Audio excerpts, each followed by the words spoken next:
Bismillahirrahmanirrahim. This is class 8 and the subject is English. Today the date is 17th of May 2021. Our topic is a dialogue from the Punjab textbook board. So the content is comprehension written. Let's start from the very first question. Why did Qasim go to Saudi Arabia? Qasim Saudi Arabia क्यों गया था? हमने story में पढ़ा है कि Qasim Saudi Arabia क्यों गया था।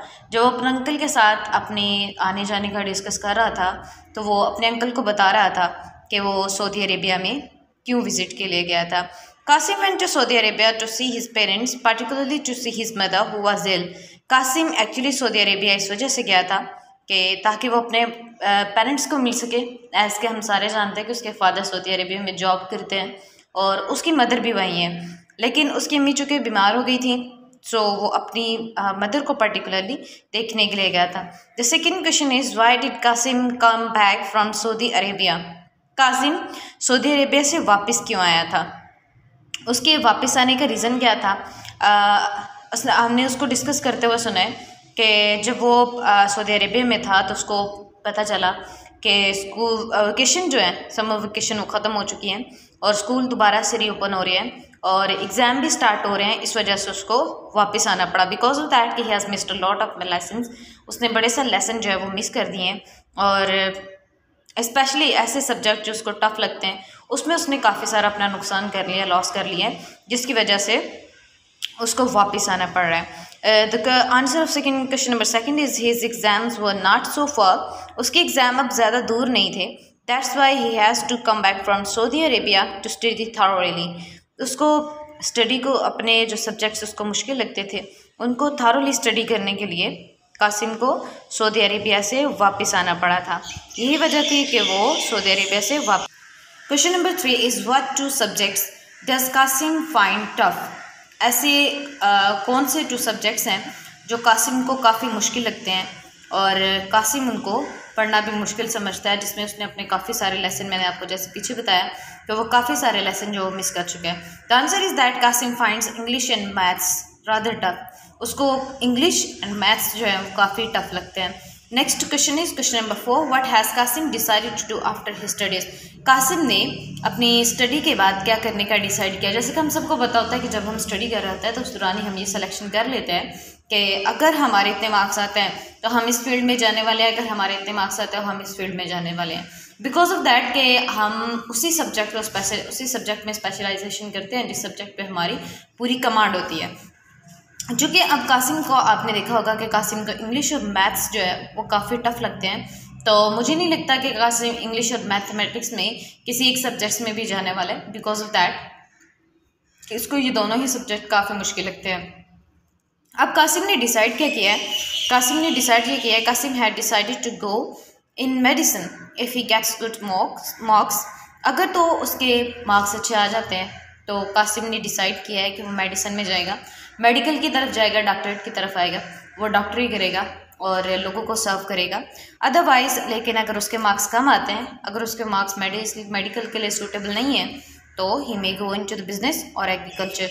आप देखते हैं कि यहाँ बिजनेस में या एग्रीकल्चर, इन दोनों में से किसी एक को अपनी ज़िंदगी का हिस्सा बनाएगा। Question number 5 is why does Qasim's uncle think that our English has to be good?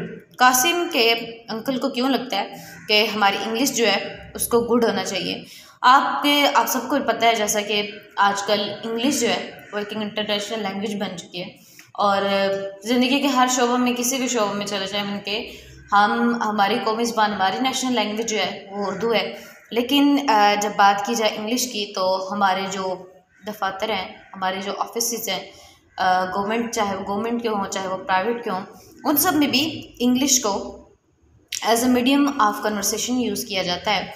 तो यही वजह है कि कासिम के अंकल भी सोचते हैं कि दिन ब दिन इंग्लिश की अहमियत जो है वो वक्त के साथ बढ़ती जा रही है। क्योंकि ये साइंस और टेक्नोलॉजी की न सिर्फ लैंग्वेज है बल्कि वक्त के आगे चलने के साथ साथ ये अपनी अहमियत को अपनी जगह खुद बनाती जा रही है और अपनी अहमियत खुद उजागर कर रही है कि मेरी अहमियत है और हर जगह मुझे यूज़ किया जाता है। आपने देखा होगा अक्सर ही कि अगर आप टीवी शोज़ देख रहे हैं तो वहाँ पे इंग्लिश में आप उनको सुन रहे होते हैं। अगर आप किसी भी ऑफिस में चले जाएं तो वहाँ आप इंग्लिश को सुन रहे होते हैं।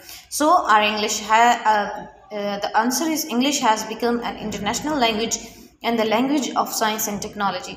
इंग्लिश बैनुल-अक़वामी ज़ुबान बन चुकी है, न सिर्फ बैनुल-अक़वामी ज़ुबान बनी है बल्कि साइंस और टेक्नोलॉजी की ज़ुबान भी बन चुकी है। So his uncle thinks that our English has to be good. So इस यही वजह है कि कासिम के अंकल सोचते हैं कि हमारी इंग्लिश जो है उसको बेस्ट होना चाहिए। The question number 1 was that why did Qasim go to Saudi Arabia. Qasim Saudi Arabia क्यों गया था? आपको बता दिया कि अपने पेरेंट्स को मिलने के लिए गया था, स्पेशली अपनी मॉम को। क्वेश्चन नंबर 2 था कि कासिम वापस क्यों आया था। कासिम वापस इस वजह से आया था बिकॉज ऑफ दैट कि कासिम को पता चला था कि स्कूल जो है वो वेकेशन के बाद दोबारा रीओपन हो रहे हैं और एग्ज़ाम भी स्टार्ट होने वाले हैं। उसके एग्ज़ाम मज़ीद ज़्यादा दूर नहीं थे और जो सब्जेक्ट उसको मुश्किल लगते थे उसने काफ़ी सारे लेसन मिस कर दिए थे और उसको उस लेसन की थारोली स्टडी भी करना था। यही वजह थी कि वो सऊदी अरेबिया से वापस आया। उसके बाद क्वेश्चन नंबर 3 था कि कौन से सब्जेक्ट कासिम को मुश्किल लगते हैं। इंग्लिश और मैथमेटिक्स उसको मुश्किल लगते हैं। क्वेश्चन नंबर 4 ये था कि कासिम ने क्या डिसाइड किया स्टडी के बाद। उसने डिसाइड किया कि अगर अच्छे मार्क्स आते हैं तो वो मेडिसिन में चला जाएगा, लेकिन अगर अच्छे मार्क्स नहीं आते हैं तो वो बिज़नेस या एग्रीकल्चर किसी एक को अपनी ज़िंदगी का हिस्सा बनाएगा। अंकल को क्यों लगता है कि हमारी इंग्लिश जो है उसको गुड होना चाहिए? बिकॉज ऑफ दैट अंकल को इस वजह से लगता है कि इंग्लिश गुड होना चाहिए। इंग्लिश ना सिर्फ इंटरनेशनल लैंग्वेज बन चुकी है बल्कि साइंस और टेक्नोलॉजी की ज़ुबान भी ये वजह है कि अंकल चाहते हैं कि हमारी इंग्लिश जो है वो गुड हो। होप सो कि आपको कॉम्प्रिहेंशन की समझ आ चुकी होगी। If you have any confusion about the lecture you can ask me. I will be with you with a new lecture. Till then अपना बहुत सारा ख्याल रखिएगा। अल्लाह हाफिज़।